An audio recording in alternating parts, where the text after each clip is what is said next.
मेरे प्यारे देशवासियों, नमस्कार। मन की बात में एक बार फिर आप सबका स्वागत है। ऐसे तो मन की बात हर महीने के आखिरी रविवार को होता है, लेकिन इस बार एक सप्ताह पहले ही हो रहा है। आप सब जानते ही हैं, अगले हफ्ते मैं अमेरिका में रहूंगा और वहां बहुत सारी भागदौड़ भी रहेगी और इसलिए मैंने सोचा वहां जाने से पहले आपसे बात कर लूं। और इससे बढ़िया क्या होगा, जनता जनार्दन का आशीर्वाद, आपकी प्रेरणा, मेरी ऊर्जा भी बढ़ती रहेगी। साथियों, बहुत से लोग कहते हैं कि प्रधानमंत्री के तौर पर मैंने ये अच्छा काम किया, वो बड़ा काम किया। मन की बात के कितने ही श्रोता अपनी चिट्ठियों में बहुत सारी प्रशंसा करते हैं। कोई कहता है ये किया, कोई कहता है वो किया, ये अच्छा किया, ये ज्यादा अच्छा किया, ये बढ़िया किया। लेकिन मैं जब भारत के सामान्य मानवी के प्रयास, उनकी मेहनत, उनकी इच्छा शक्ति को देखता हूं तो खुद अपने आप अभिभूत हो जाता हूं। बड़े से बड़ा लक्ष्य हो, कठिन से कठिन चुनौती हो, भारत के लोगों का सामूहिक बल, सामूहिक शक्ति हर चुनौती का हल निकाल देता है। अभी हमने 2-3 दिन पहले देखा कि देश के पश्चिमी छोर पर कितना बड़ा साइक्लोन आया। तेज चलने वाली हवाएं, तेज बारिश, साइक्लोन बिपरजॉय ने कच्छ में कितना कुछ तहस नहस कर दिया। लेकिन कच्छ के लोगों ने जिस हिम्मत और तैयारी के साथ इतने खतरनाक साइक्लोन का मुकाबला किया, वो भी उतना ही अभूतपूर्व है। 2 दिन बाद ही कच्छ के लोग अपना नया वर्ष यानी आषाढ़ी बीज भी मनाने जा रहे हैं। ये भी संयोग है कि आषाढ़ी बीज कच्छ में वर्षा की शुरुआत का प्रतीक माना जाता है। मैं इतने साल कच्छ आता जाता रहा हूं, वहां के लोगों की सेवा करने का मुझे सौभाग्य भी मिला है और इसके लिए कच्छ के लोगों का हौसला और उनकी जिजीविषा के बारे में मैं अच्छी तरह जानता हूं। 2 दशक पहले के विनाशकारी भूकंप के बाद जिस कच्छ के बारे में कहा जाता था वो कभी उठ नहीं पाएगा, आज वही जिला देश के तेजी से विकसित होते जिलों में से एक है। मुझे विश्वास है साइक्लोन बिपरजॉय ने जो तबाही मचाई है, उससे भी कच्छ के लोग बहुत तेजी से उभर जाएंगे। साथियों, प्राकृतिक आपदाओं पर किसी का जोर नहीं होता, लेकिन बीते वर्षों में भारत ने आपदा प्रबंधन की जो ताकत विकसित की है, वो आज एक उदाहरण बन रही है। प्राकृतिक आपदाओं से मुकाबला करने का एक बड़ा तरीका है प्रकृति का संरक्षण। आजकल मॉनसून के समय में तो इस दिशा में हमारी जिम्मेदारी और भी बढ़ जाती है। इसीलिए ही आज देश कैच द रेन जैसे अभियानों के जरिए सामूहिक प्रयास कर रहा है। पिछले महीने मन की बात में ही हमने जल संरक्षण से जुड़े स्टार्टअप्स की चर्चा की थी। इस बार भी मुझे चिट्ठी लिखकर कई ऐसे लोगों के बारे में बताया गया है जो पानी की एक एक बूंद बचाने के लिए जी जान से लगे हैं। ऐसे ही एक साथी हैं यूपी के बांदा जिले के तुलसीराम यादव जी। तुलसीराम यादव जी लुकतरा ग्राम पंचायत के प्रधान है। आप भी जानते हैं कि बांदा और बुंदेलखंड क्षेत्र में पानी को लेकर कितनी कठिनाइयां रही है। इस चुनौती से पार पाने के लिए तुलसीराम जी ने गांव के लोगों को साथ लेकर इलाके में 40 से ज्यादा तालाब बनवाए हैं। तुलसीराम जी ने अपनी मुहिम का आधार बनाया है खेत का पानी खेत में, गांव का पानी गांव में। आज उनकी मेहनत का ही नतीजा है कि उनके गांव में भूजल स्तर सुधर रहा है। ऐसे ही यूपी के हापुड़ जिले में लोगों ने मिलकर के एक विलुप्त नदी को पुनर्जीवित किया है। यहाँ काफी समय पहले नीम नाम की एक नदी हुआ करती थी। समय के साथ वो लुप्त हो गई, लेकिन स्थानीय स्मृतियां और जन कथाओं में उसे हमेशा याद किया जाता रहा। आखिरकार लोगों ने अपनी इस प्राकृतिक धरोहर को फिर से सजीव करने की ठानी। लोगों के सामूहिक प्रयास से अब नीम नदी फिर से जीवंत होने लगी है। नदी के उद्गम स्थल को अमृत सरोवर के तौर भी विकसित किया जा रहा है। साथियों, ये नदी, नहर, सरोवर ये केवल जल स्रोत ही नहीं होते हैं, बल्कि इनसे जीवन के रंग और भावनाएं भी जुड़ी होती हैं। ऐसा ही एक दृश्य अभी कुछ ही दिन पहले महाराष्ट्र में देखने को मिला। ये इलाका ज्यादातर सूखे की चपेट में रहता है। 5 दशक के इंतजार के बाद यहाँ नीलवंडे डैम की कैनाल का काम अब पूरा हो रहा है। कुछ दिन पहले टेस्टिंग के दौरान कैनाल में पानी छोड़ा गया था।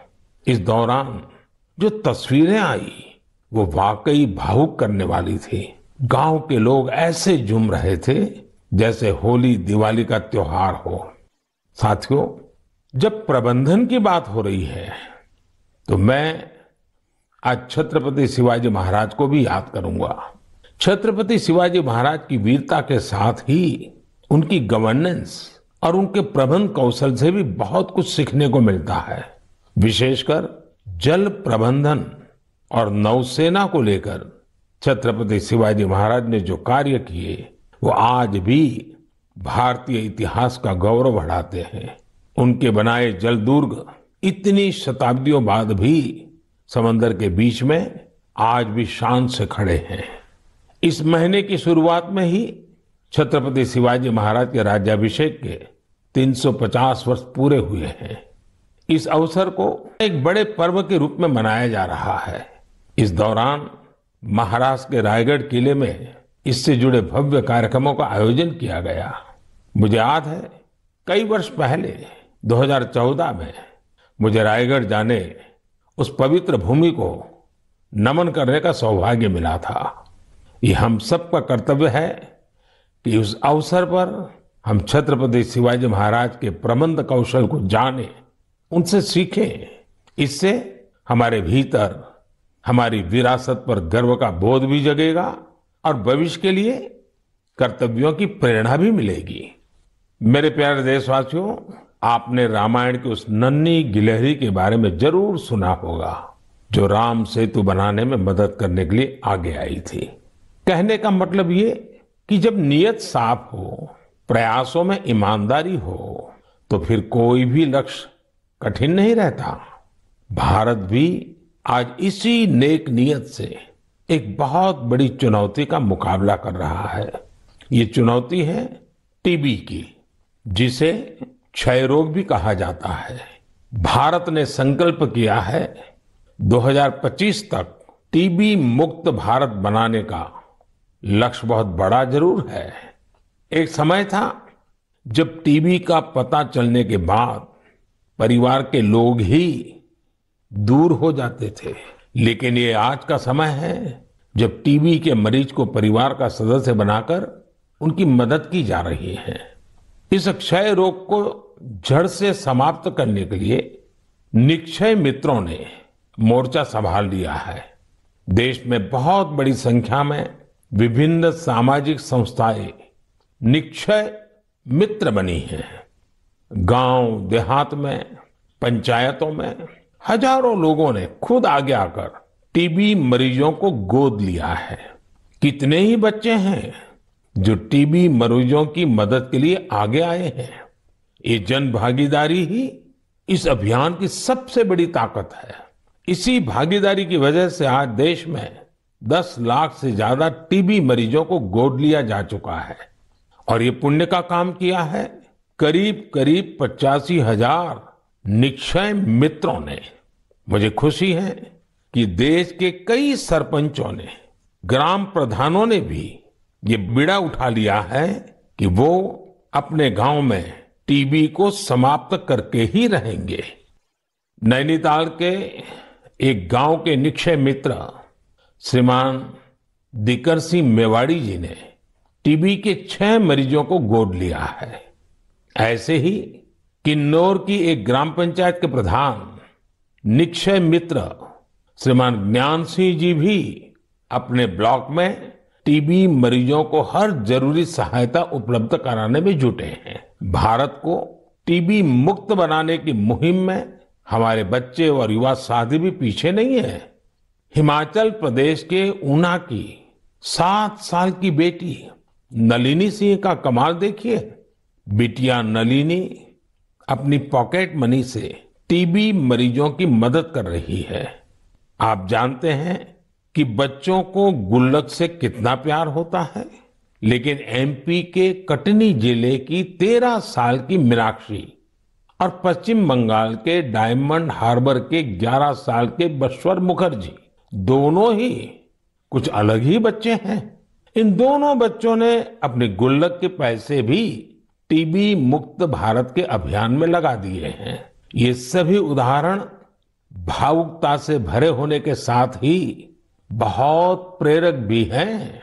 कम उम्र में बड़ी सोच रखने वाले इन सभी बच्चों की मैं हृदय से प्रशंसा करता हूं। मेरे प्यारे देशवासियों, हम भारतवासियों का स्वभाव होता है कि हम हमेशा नए विचारों के स्वागत के लिए तैयार रहते हैं। हम अपनी चीजों से प्रेम करते हैं और नई चीजों को आत्मसात भी करते हैं। इसी का एक उदाहरण है जापान की तकनीक मियावाकी। अगर किसी जगह की मिट्टी उपजाऊ नहीं रही हो तो मियावाकी तकनीक उस क्षेत्र को फिर से हरा भरा करने का बहुत अच्छा तरीका होती है। मियावाकी जंगल तेजी से फैलते हैं और 2-3 दशक में जैव विविधता का केंद्र बन जाते हैं। अब इसका प्रसार बहुत तेजी से भारत के भी अलग अलग हिस्सों में हो रहा है। हमारे यहाँ केरला के एक टीचर श्रीमान राफी रामनाथ जी ने इस तकनीक से एक इलाके की तस्वीर ही बदल दी। दरअसल रामनाथ जी अपने स्टूडेंट्स को प्रकृति और पर्यावरण के बारे में गहराई से समझाना चाहते थे। इसके लिए उन्होंने एक हर्बल गार्डन ही बना डाला। उनका ये गार्डन अब एक बायोडायवर्सिटी जोन बन चुका है। उनकी इस कामयाबी ने उन्हें और भी प्रेरणा दी। इसके बाद राफी जी ने मियावाकी तकनीक से एक मिनी फॉरेस्ट यानी छोटा जंगल और इसे नाम दिया विद्यावनम। अब इतना खूबसूरत नाम तो एक शिक्षक ही रख सकता है, विद्यावनम। रामनाथ जी के इस विद्यावनम में छोटी सी जगह में 115 वैरायटीज के 450 से अधिक पेड़ लगाए गए। उनके स्टूडेंट्स भी इनके रखरखाव में उनका हाथ बटाते हैं। इस खूबसूरत जगह को देखने के लिए आसपास के स्कूली बच्चे, आम नागरिक काफी भीड़ उमड़ती है। मियावाकी जंगलों को किसी भी जगह, यहां तक कि शहरों में भी आसानी से उगाया जा सकता है। कुछ समय पहले ही मैंने गुजरात में केवड़िया एकता नगर में मियावाकी फॉरेस्ट का उद्घाटन किया था। कच्छ में भी 2001 के भूकंप में मारे गए लोगों की याद में मियावाकी पद्धति से स्मृति वन बनाया गया है। कच्छ जैसी जगह पर इसका सफल होना ये बताता है कि मुश्किल से मुश्किल प्राकृतिक परिवेश में भी ये तकनीक कितनी प्रभावी है। इसी तरह अंबाजी और पावागढ़ में भी मियावाकी मेथड से पौधे लगाए गए हैं। मुझे पता चला है कि लखनऊ के अलीगंज में भी एक मियावाकी उद्यान तैयार किया जा रहा है।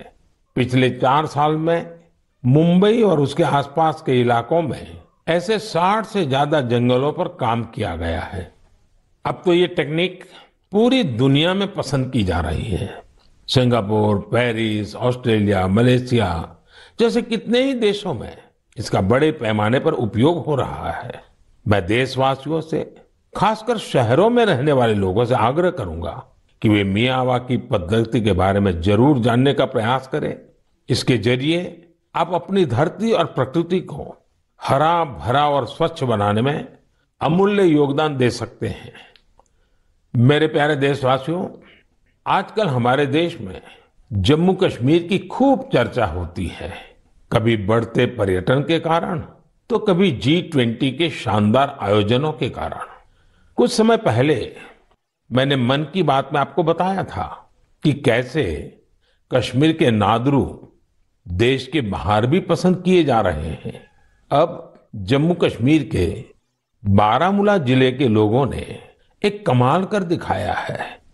बारामूला में खेतीबाड़ी तो काफी समय से होती है, लेकिन यहाँ दूध की कमी रहती थी। बारामूला के लोगों ने इस चुनौती को एक अवसर के रूप में लिया। यहाँ बड़ी संख्या में लोगों ने डेयरी का काम शुरू किया। इस काम में सबसे आगे यहाँ की महिलाएं आई, जैसे कि एक बहन है इशरत नबी। इशरत एक ग्रेजुएट है और इन्होंने मीर सिस्टर्स डेयरी फार्म शुरू किया है। उनके डेयरी फार्म से हर दिन करीब 150 लीटर दूध की बिक्री हो रही है। ऐसे ही सोपोर के एक साथी हैं वसीम अनायत।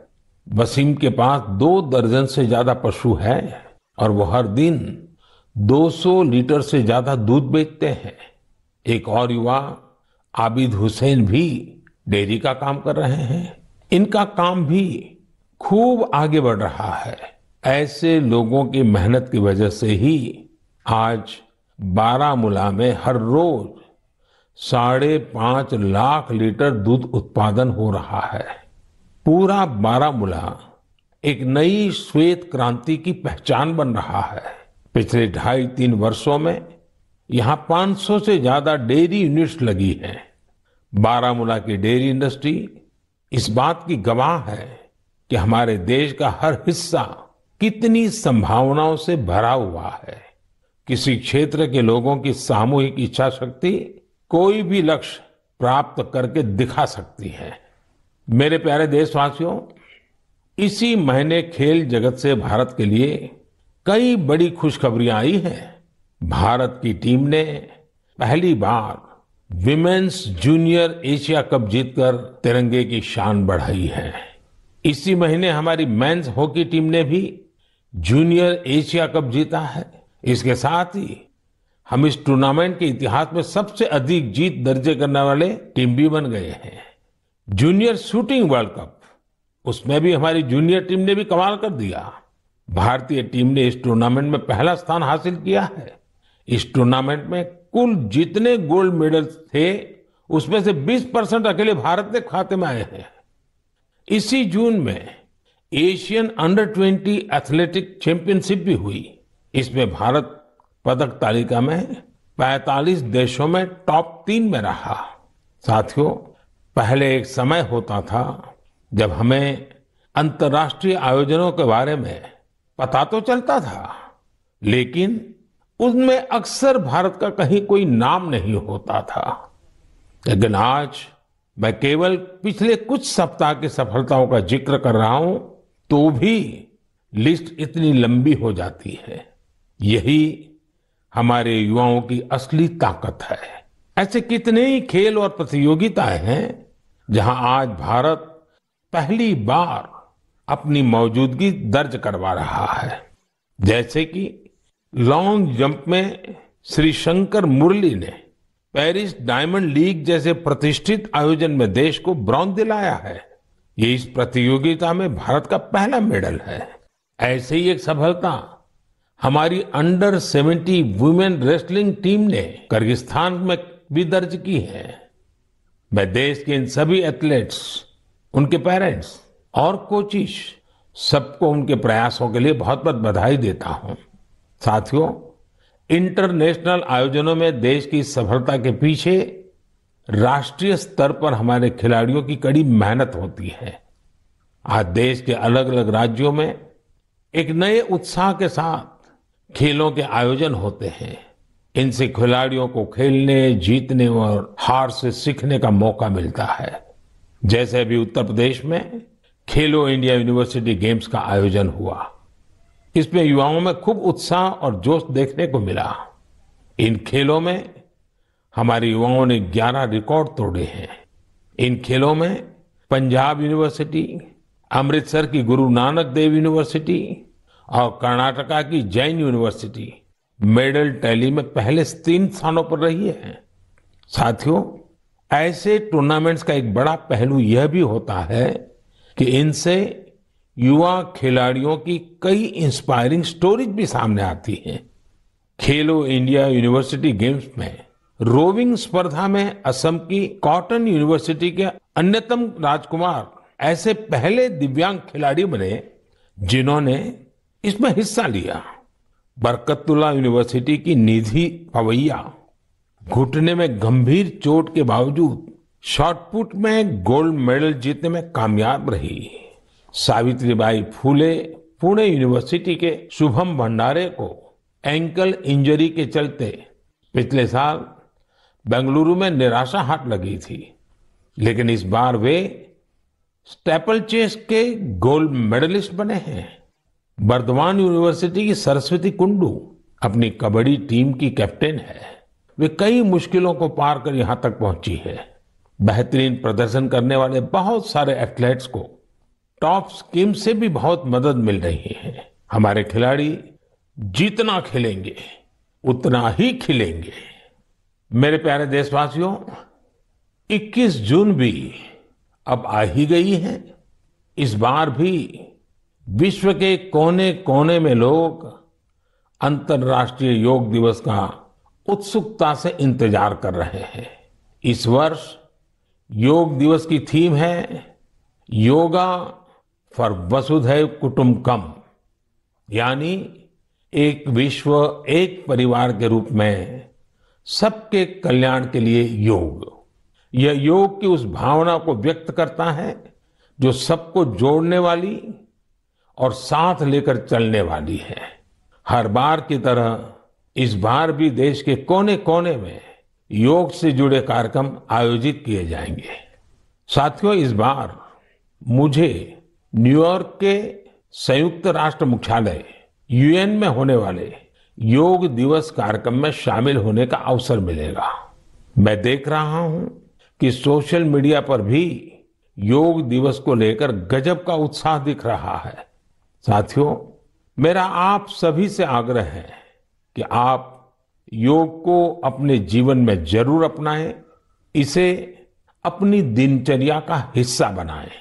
अगर अब भी आप योग से नहीं जुड़े हैं तो आने वाली 21 जून इस संकल्प के लिए बहुत बेहतरीन मौका है। योग में तो वैसे भी ज्यादा तामझाम की जरूरत ही नहीं होती है। देखिए, जब आप योग से जुड़ेंगे तो आपके जीवन में कितना बड़ा परिवर्तन आएगा। मेरे प्यारे देशवासियों, परसों यानी 20 जून को ऐतिहासिक रथ यात्रा का दिन है। रथ यात्रा की पूरी दुनिया में एक विशिष्ट पहचान है। देश के अलग अलग राज्यों में बहुत धूमधाम से भगवान जगन्नाथ की रथ यात्रा निकाली जाती है। ओडिशा के पुरी में होने वाली रथ यात्रा तो अपने आप में अद्भुत होती है। जब मैं गुजरात में था तो मुझे अहमदाबाद में होने वाली विशाल रथ यात्रा में शामिल होने का अवसर मिलता था। इन रथ यात्राओं में जिस तरह देश भर के हर समाज, हर वर्ग के लोग उमड़ते हैं, वो अपने आप में बहुत अनुकरणीय है। ये आस्था के साथ ही एक भारत श्रेष्ठ भारत का भी प्रतिबिंब होती है। इस पावन पुनीत अवसर पर आप सभी को मेरी ओर से बहुत बहुत शुभकामनाएं। मेरी कामना है भगवान जगन्नाथ सभी देशवासियों को अच्छे स्वास्थ्य और सुख समृद्धि का आशीर्वाद प्रदान करें। साथियों, भारतीय परंपरा और संस्कृति से जुड़े उत्सव की चर्चा करते हुए मैं देश के राजभवनों में हुए दिलचस्प आयोजनों का भी जरूर उल्लेख करूंगा। अब देश में राजभवनों की पहचान सामाजिक और विकास कार्यों से होने लगी है। आज हमारे राजभवन टीबी मुक्त भारत अभियान के, प्राकृतिक खेती से जुड़े अभियान के ध्वजवाहक बन रहे हैं। बीते समय में गुजरात हो, गोवा हो, तेलंगाना हो, महाराष्ट्र हो, सिक्किम हो, इनके स्थापना दिवस को अलग अलग राजभवनों ने जिस उत्साह के साथ सेलिब्रेट किया, वो अपने आप में एक मिसाल है। ये एक बेहतरीन पहल है जो एक भारत श्रेष्ठ भारत की भावना को सशक्त बनाती है। साथियों, भारत लोकतंत्र की जननी है, मदर ऑफ डेमोक्रेसी है।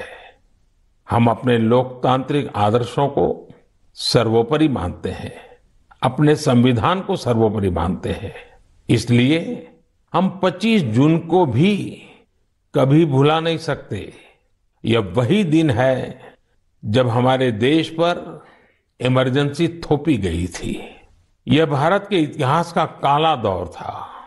लाखों लोगों ने इमरजेंसी का पूरी ताकत से विरोध किया था। लोकतंत्र के समर्थकों पर उस दौरान इतना अत्याचार किया गया, इतनी यातनाएं दी गई कि आज भी मन सिहर उठता है। इन अत्याचारों पर, पुलिस और प्रशासन द्वारा दी गई सजाओं पर बहुत सी पुस्तकें लिखी गई हैं। मुझे भी संघर्ष में गुजरात नाम से एक किताब लिखने का उस समय मौका मिला था। कुछ दिनों पहले ही इमरजेंसी पर लिखी एक और किताब मेरे सामने आई, जिसका शीर्षक है torture of political prisoners in India.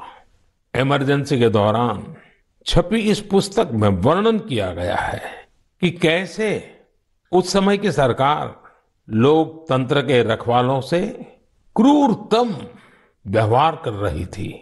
इस किताब में ढेर सारी केस स्टडीज हैं, बहुत सारे चित्र हैं। मैं चाहूंगा कि आज जब हम आजादी का अमृत महोत्सव मना रहे हैं तो देश की आजादी को खतरे में डालने वाले ऐसे अपराधों का भी जरूर अवलोकन करें। इससे आज की युवा पीढ़ी को लोकतंत्र के मायने और उसकी अहमियत समझने में और ज्यादा आसानी होगी। मेरे प्यारे देशवासियों, मन की बात रंग बिरंगे मोतियों से सजी एक सुंदर माला है, जिसका हर मोती अपने आप में अनूठा और अनमोल है। इस कार्यक्रम का हर एपिसोड बहुत ही जीवंत होता है, हमें सामूहिकता की भावना के साथ साथ समाज के प्रति कर्तव्य भाव और सेवा भाव से भरता है। यहाँ उन विषयों पर खुलकर चर्चा होती है जिनके बारे में हमें आमतौर पर कम ही पढ़ने सुनने को मिलता है। हम अक्सर देखते हैं कि मन की बात में किसी विषय का जिक्र होने के बाद कैसे अनेकों देशवासियों को नई प्रेरणा मिली। हाल ही में मुझे देश की प्रसिद्ध भारतीय शास्त्रीय नृत्यांगना आनंदा शंकर जयंत का एक पत्र मिला। अपने पत्र में उन्होंने मन की बात के उस एपिसोड के बारे में लिखा है जिसमें हमने स्टोरी टेलिंग के बारे में चर्चा की थी। उस कार्यक्रम में हमने इस फील्ड से जुड़े लोगों की प्रतिभा को एक्नॉलेज किया था। मन की बात के उस कार्यक्रम से प्रेरित होकर आनंदा शंकर जयंत ने कुट्टी कहानी तैयार की है। यह बच्चों के लिए अलग अलग भाषाओं की कहानियों का एक बेहतरीन संग्रह है। यह प्रयास इसलिए भी बहुत अच्छा है क्योंकि इससे हमारे बच्चों का अपनी संस्कृति से लगाव और गहरा होता है। उन्होंने इन कहानियों के कुछ इंटरेस्टिंग वीडियोस अपने YouTube चैनल पर भी अपलोड किए हैं। मैंने आनंदा शंकर जयंत के इस प्रयास की विशेष तौर पर इसलिए चर्चा की क्योंकि ये देखकर मुझे बहुत अच्छा लगा कि कैसे देशवासियों के अच्छे काम दूसरों को भी प्रेरित कर रहे हैं। इससे सीखकर वे भी अपने हुनर से देश और समाज के लिए कुछ बेहतर करने की कोशिश करते हैं। यही तो हम भारतवासियों का वो कलेक्टिव पावर है जो देश की प्रगति में नई शक्ति भर रही है। मेरे प्यारे देशवासियों, इस बार मन की बात में मेरे साथ इतना ही। अगली बार नए विषयों के साथ आपसे फिर मुलाकात होगी। बारिश का समय है, इसलिए अपने स्वास्थ्य का खूब ध्यान रखिए, संतुलित खाइए और स्वस्थ रहिए। हाँ, योगा जरूर कीजिए। अब कई स्कूलों में गर्मी की छुट्टियां भी खत्म होने को है। मैं बच्चों से भी कहूंगा कि होमवर्क लास्ट दिन के लिए पेंडिंग ना रखें, काम खत्म करिए और निश्चिंत रहिए। बहुत बहुत धन्यवाद।